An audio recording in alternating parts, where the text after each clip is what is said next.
ప్రస్తుతం ఏపీలో ఎన్నికల హడావుడి కొనసాగుతున్న వేళ వైఎస్ షర్మిల ప్రత్యర్థులకు పంపిస్తున్న బహుమానాలు ఏపీలో హాట్ టాపిక్ గా మారాయి. మొన్నటికి మొన్న ఏపీ సీఎం జగన్ కి అద్దం బహుమతిగా పంపిన షర్మిల ఇక తాజాగా ఏపీలో ఎన్నికల ప్రచారానికి విచ్చేస్తున్న ప్రధాని నరేంద్ర మోదీకి రేడియోను బహుమానమిచ్చారు. భారత ప్రధాని నరేంద్ర మోదీ ఏపీ ప్రజల మన్ కీ బాత్ వినాలని అందుకే ఆయనకు రేడియోను బహుమానంగా పంపుతున్నట్టు వైఎస్ షర్మిల తెలిపారు. ప్రధాని మోదీకి రాష్ట్రంలో అడుగుపెట్టే అర్హత లేదని విమర్శించారు.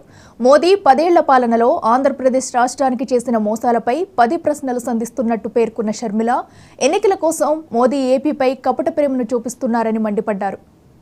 అసలు విశాఖపట్నం ఈ పరిస్థితిలో ఉంది అంటే ఎవరు కారణమండి? కనీసం దానికి ఒక క్యాప్టివ్ మైన్ అరేంజ్ చేయాల్సిన బాధ్యత ముఖ్యమంత్రిగా లేదా? ముఖ్యమంత్రిగా ఏం చేశారు తెలుసా? మొన్న విశాఖపట్నం స్టీల్స్కు మేము ముఖ్యమంత్రి విజిట్ తర్వాత మేము విజిట్ చేస్తే అక్కడ వాళ్ళు చెప్పిన విషయము, అమ్మా మేము ముఖ్యమంత్రికి చెప్తే ఓ అవునా ఇది నష్టాలలో ఉందా అని అడిగాడు అని అంటున్నారు. అంటే ముఖ్యమంత్రి హోదాలో ఉన్నవాడు విశాఖ స్టీలు ఏ పరిస్థితిలో ఉందో కూడా తెలియదా? వాళ్ళు ఎన్ని రోజుల నుంచి ధర్నాలు చేస్తున్నారో తెలుసా? నిరాహార దీక్షలు చేస్తున్నారో తెలుసా? ఇప్పటికి 1000 రోజులు పైనే దాటిపోయింది. మరి మీ రాష్ట్రంలో అన్ని రోజుల పాటు తిండి లేకుండా ధర్నాలు చేస్తుంటే మీకు అంతమంది 30,000 ఎంప్లాయీస్ ఉన్న ఇన్స్టిట్యూట్ అది. అలాంటి ఆర్గనైజేషన్లో ఏం జరుగుతుందో మీకు తెలియదా? కనీసం జీతాలు లేవు అని వాళ్ళు కంప్లైంట్ చేస్తే మీ భూములు అమ్ముకొని జీతాలు ఇచ్చుకోండి అని చెప్పారు. భూముల మీద ఉన్నంత శ్రద్ధ మనుషుల మీద లేదా? ఎంప్లాయీస్ మీద లేదా? ముఖ్యమంత్రి హోదాలో ఉన్న వ్యక్తి మాట్లాడాల్సిన మాటలేనా ఇవి? రాజశేఖర్ రెడ్డి గారు తండ్రి రాజశేఖర్ రెడ్డి గారు మరి ఏం చేశారండి? రాజశేఖర్ రెడ్డి గారు విశాఖ స్టీల్ కోసం నిలబెట్టడానికి డబ్బులు ఇవ్వలేదా ఆ రోజు? మరి మీరెందుకు ఇవ్వటం లేదు? ఇవ్వకపోగా ఓ అవునా అని మాట్లాడే మీలా మాట్లాడేది ముమ్మాటికి అంతా బోగస్సే. విశాఖ స్టీలు ఇలాగే కేంద్రంలో బీజేపీ, రాష్ట్రంలో వైసీపీ ప్రభుత్వం కొనసాగితే విశాఖ స్టీలు అమ్ముడు పోవడం ఖాయం. దొంగలండి, అంతా దొంగలు చేరి ఊర్లు పంచుకున్నారట. చంద్రబాబు గారు, జగన్మోహన్ రెడ్డి గారు, బీజేపీ పార్టీ అందరూ దొంగలే.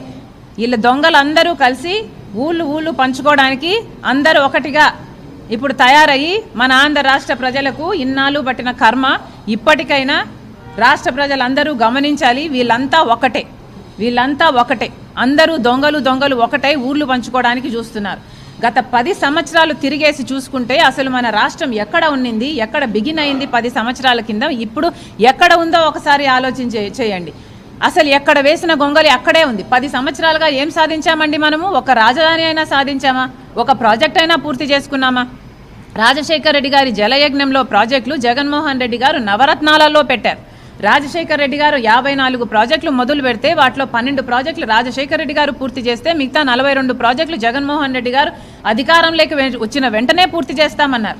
మరి 42 ప్రాజెక్టులు కన్న తండ్రి డ్రీమ్ ప్రాజెక్టులు, ఇవన్నీ నవరత్నాలలో పెట్టిన ప్రాజెక్టులు, వాళ్ళ పార్టీ నవరత్నాలలో పెట్టిన మేనిఫెస్టోలో పెట్టిన ఈ అంశం కూడా నెరవేర్చలేదు అంటే ఇక మీరు ఏం చేసినట్టు?